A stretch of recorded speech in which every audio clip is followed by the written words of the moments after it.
Әдебиеттік оқу. Сабақтың тақырыбы бұлбұл мен тоқылдақ. Мысал: Шона Смаханұлы. Оқу мақсаты: кейіпкердің сыртқы келбетін сипаттау, мінез-құлқы мен іс-әрекетін бағалау. Жұмбақ шешейік. Орманда жоғары ағашқа қонады. Тұмсығын балға етіп, тоқ-тоқ соғады. Бұл не? Орманда сайрайды, сайраудан талмайды. Бұл не? Жұмбақтың шешімін тап. Иә, тоқ-тоқ соғады, аты айтып тұрғандай, ол тоқылдақ. Ал әдемі сайрайтын құс, ол бұлбұл.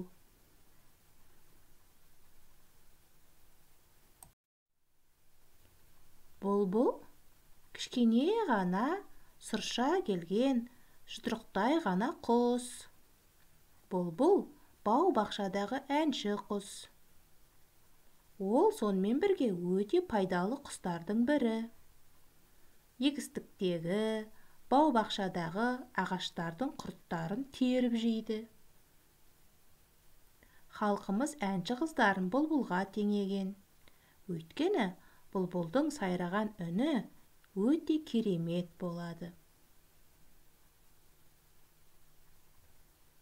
Ал тоқылдақ орман дәрігері. Ол сондай таңғажайып құс. Ағаш қабығының қуысындағы зиянкестерді теріп жейді.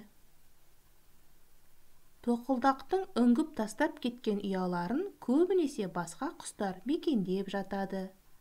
Тоқылдақ орман дәрігері.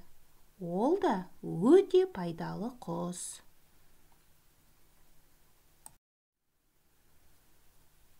Тыңда. Мысал: бұлбұл мен тоқылдақ.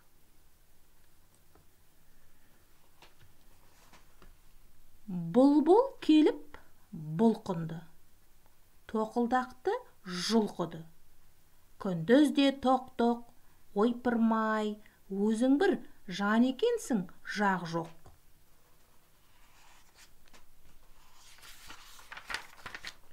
Сенің тоқылыңнан орман жаңғырығып, таңертең тұрамыз, басымыз мәңгіріп. Сонда тоқылдақ күлді де сақылдап, көрсетті оған бір құртты, тұмсығымен шоқып ап. Бұлбұлмын дейсің, дымды білмейсің.